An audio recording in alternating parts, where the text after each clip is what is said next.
Ser podcast. Las 7 de hoy por hoy. Ser podcast. Hola, muy buenos días. Grupos de extrema derecha vinculados a movimientos ultracatólicos están intentando hacerse con el control de varios colegios en Cataluña. Desde la dirección de algunas escuelas concertadas van cambiando poco a poco el proyecto educativo, introduciendo incluso mensajes homófobos o haciendo apología del franquismo dentro y fuera de las aulas de religión.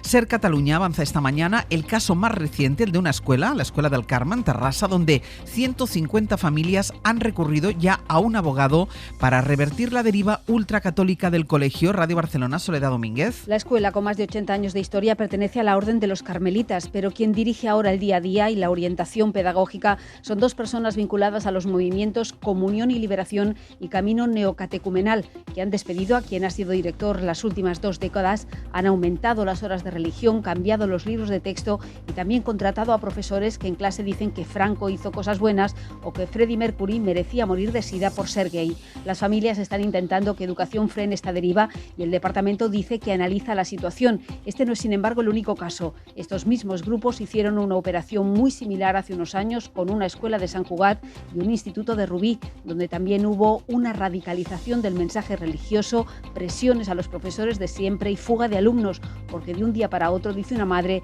todo era hablar de Dios y de la Virgen. Camino y Liberación aún gestiona 2 escuelas más en la Cataluña interior, escuelas que en sus webs ni tan solo especifican que son católicas.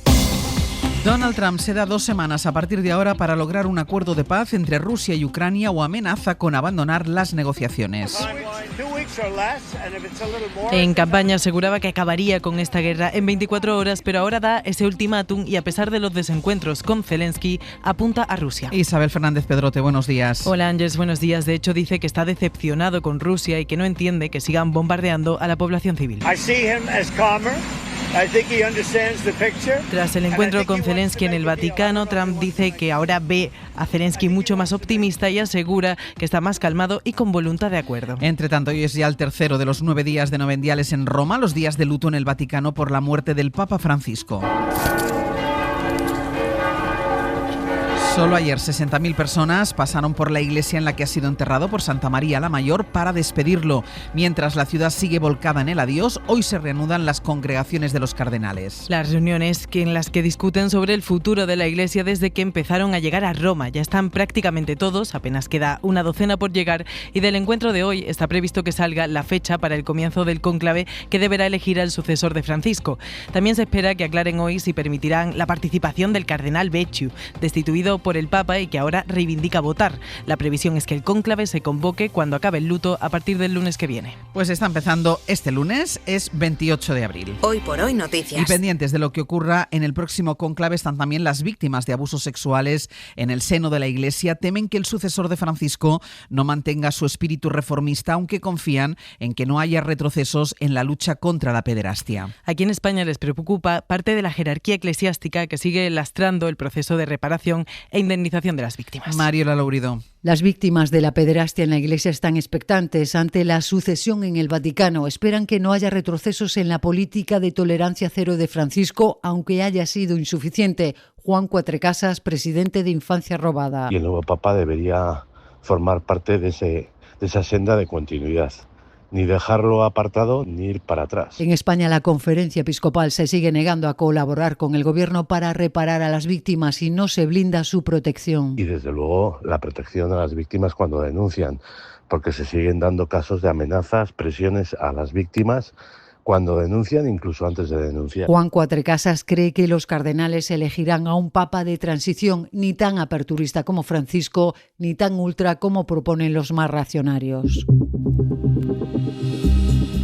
Mañana se cumplen 6 meses de la dana del 29 de octubre en la que murieron 228 personas en Valencia. Este va a ser uno de los asuntos que marque la crónica política de la semana y que atravesará el Congreso Europeo del Partido Popular que se celebra precisamente allí en Valencia. Esta tarde está convocada la 7ª gran manifestación contra la gestión que hizo la Generalitat de aquel día bajo el lema Mazón dimisión.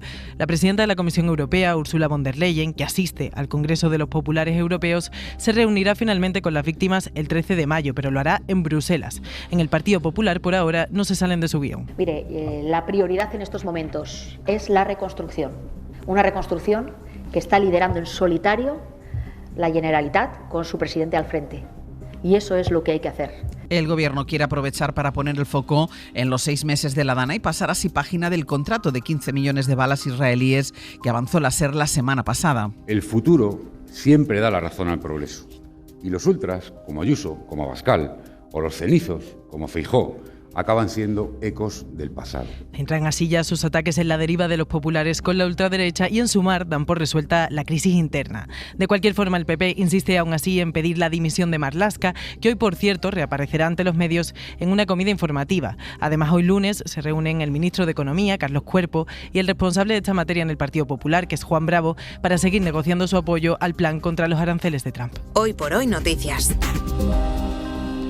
Ser Podcast. Los trabajadores de recogida de residuos de Madrid decidieron ayer por la tarde desconvocar una huelga que ha durado 6 días y que ha dejado las calles de la capital repletas de contenedores rebosando y basuras desperdigadas. Anoche comenzaron a circular de nuevo los camiones de recogida y empezaron con las labores de limpieza que se espera lleven días hasta que Madrid vuelva a la normalidad. La capital, de todas formas, amanece ya mucho más despejada. Radio Madrid, Ángel Martínez, buenos días.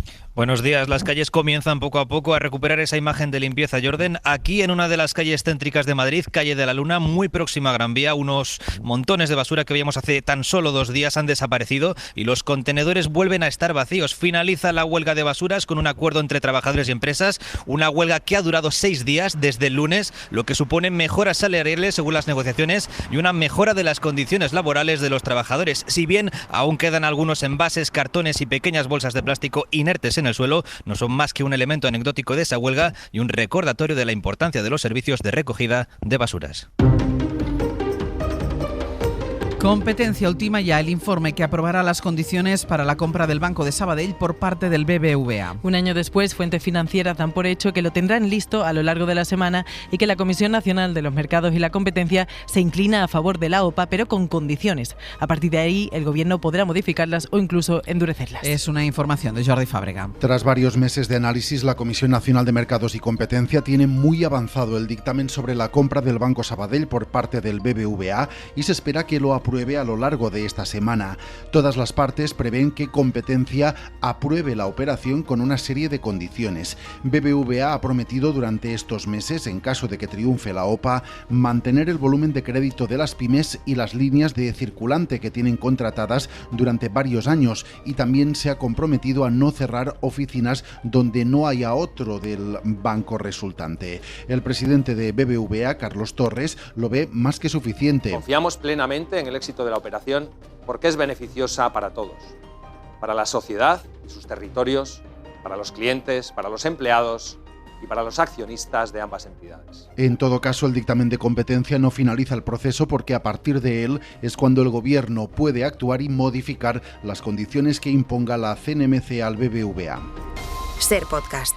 La policía canadiense ha identificado al autor del atropello múltiple en el que murieron ayer al menos 11 personas en un festival callejero en Vancouver. Tiene 30 años, lo acusan formalmente de homicidio y estaba en el radar de la policía y de los servicios de salud mental. Descartan que se trate de un ataque terrorista y aseguran que actuó solo. Decía el jefe de la policía que se trata del día más oscuro para la ciudad. Son al menos 20 las personas que han resultado heridas en el que es ya uno de los peores ataques de su historia. El suceso ha ocurrido cuando faltaban apenas 24 horas para que abran los colegios electorales en todo el país. Canadá vota hoy para elegir a su primer ministro y el ataque obligó a los candidatos ayer a modificar sus agendas en el último día de campaña. Bayo, buenos días. Buenos días, sí. El primer ministro en funciones, el liberal Mark Carney, se refería anoche a ese atropello masivo en Vancouver. Those families are living every family's nightmare. Afirmando que esas familias, las de las víctimas, viven la pesadilla de cualquier familia y que él mismo está consternado por lo sucedido. Un mensaje de solidaridad que replicaba su rival electoral, el conservador Pierre Poilievre. All Canadians are united. Hablando de la unidad de todos los canadienses en solidaridad con la comunidad filipina afectada por ese atropello que ha llegado en la recta final de una campaña que hace apenas 4 meses parecía claramente decidida a favor de un giro a lo conservador. Sin embargo, las tornas han cambiado completamente por un solo factor. Donald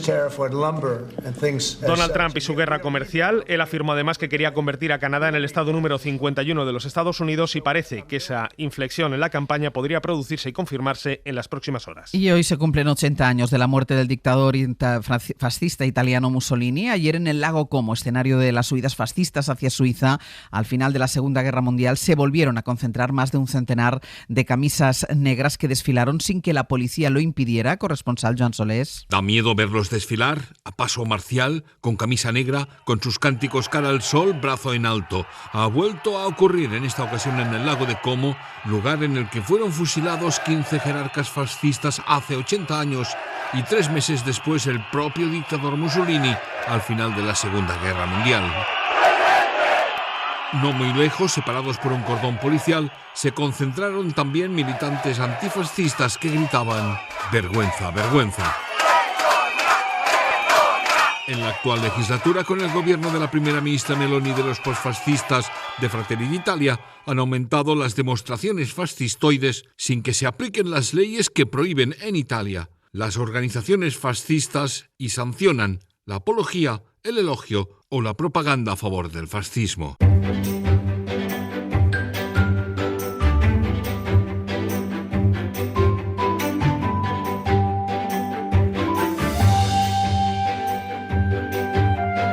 Vamos hoy hasta Castilla y León. En Radio Valladolid está Mario Alejandre. Buenos días. Hola, buenos días. Y hasta Murcia con Juanjo Asensio. Buenos días. ¿Qué tal? Buenos días. Mario, empiezo con noticias de tu comunidad y con ese perro robot para el pastoreo de ganado, que es el proyecto de los investigadores de la Universidad de León. Un proyecto que terminó hace unos meses, pero el equipo de robótica que ha trabajado en él sigue avanzando para poner a disposición de los ganaderos de extensivo este artilugio. Han desarrollado, por ejemplo, sistemas basados en la identificación de los animales, como las propias ovejas, o potenciales depredadores como el lobo. También han llevado a cabo un análisis de imágenes por satélite para identificar los pastos que son más verdes y así saber hacia dónde debe ir el robot para conducir los rebaños. A todo esto se suma el trabajo con entornos simulados mediante el mapeo de localizaciones para analizar cómo se comporta el robot en terrenos irregulares y mejorar la navegación en exteriores. Bueno, con todo esto, con todos estos resultados, desde el grupo de investigación creen posible que en un futuro no muy lejano puedan facilitar el trabajo que hacen los ganaderos de extensivo con estos robots, no solo con la actual tecnología, sino también con los avances que se están produciendo en el ámbito de la inteligencia artificial. El futuro de la ganadería pasa por el perro robot. Más de 900 anguilas, Juanjo, que ya nadan en el Mar Menor porque han sido liberadas por organizaciones ecologistas para luchar contra su extinción. Han sido concretamente 911 ejemplares de esta especie, unas anguilas que muchas de ellas en los últimos 4 meses han acabado en las redes de los pescadores del Mar Menor y se han sometido a un proceso de marcaje y de toma de muestras biométricas antes de ser devueltas al mar. La anguila está considerada como una especie en peligro de extinción y gracias a esta puesta en libertad, las organizaciones ecologistas ANSE y WWF quieren hacer un estudio de la población de ejemplares en el ecosistema del Mar Menor y de ver cómo influye en ella la actividad pesquera. El estudio de estos grupos ecologistas ha dado a conocer datos curiosos gracias al seguimiento que se hace de estos ejemplares y es que, atención, muchos de ellos deciden migrar hasta el Mar de los Sargazos en el Océano Atlántico, recorriendo así más de 6.000 kilómetros desde el Mar Menor. Toda una hazaña, sin duda alguna. De verdad.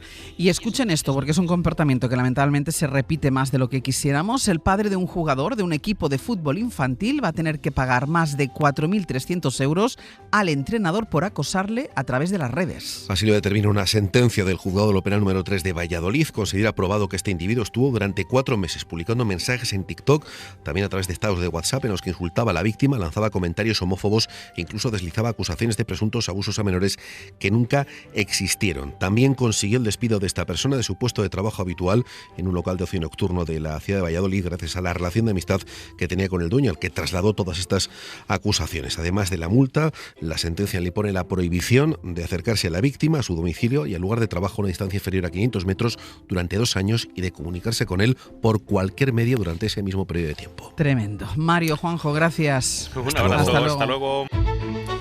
Y vamos ya con nuestra recomendación cultural para empezar el día y la semana. Hoy Dani de la Fuente nos propone un monólogo sobre el ego. Nuestra recomendación de hoy casi que va dirigida a productores y programadores teatrales porque es una pena que A Fuego, un monólogo en verso de Pablo Macho Otero dirigido por Emma Arquillue, no tenga el recorrido que se merece. En esta historia, llena de ficción, en este canto al arte de mi oficio, se esconde la verdad de una obsesión que me llevó a quemar un edificio. A Fuego gira en torno a la figura de Eróstrato, un griego de Éfeso que decide quemar el templo de Artemisa de Éfeso, que estaba considerada una de las 7 maravillas del mundo antiguo, y cuando lo pillan, lo torturan para que confiese por qué lo ha hecho, él confiesa que lo ha hecho para pasar a la posteridad. Entonces esta figura histórica a mí de repente me pareció que hablaba de mi generación, en el sentido de que somos una generación obsesionada por llamar la atención, ¿no? Youtubers, influencers, instagramers, todos esos que buscan su minuto de gloria. La obra es una reflexión genial, divertidísima, muy ingeniosa sobre el ego, la necesidad de ser viral, recordado, de que nos miren, de llamar la atención. Dura solo 1 hora y es en verso. Si a esa forma métrica le pones lenguaje actual y hablas como estamos hablando nosotros ahora, o incluso más vulgarmente, funciona, ¿no? Esto, por ejemplo, Ron Lala, Álvaro Tato lo ha demostrado, ¿no? Si puedo hablar como yo hablo con mis amigos, pero en verso. A Fuego es para todos los públicos, hemos reído y aplaudido a rabiar. Han tenido muy buena acogida en Cataluña, están ahora en la Abadía de Madrid, solo unos días, y ojalá, es nuestro deseo y recomendación, les abran muchas más puertas. No se la pierdan. Para no perderte ningún episodio, síguenos en la aplicación o la web de la SER, Podium Podcast o tu plataforma de audio favorita.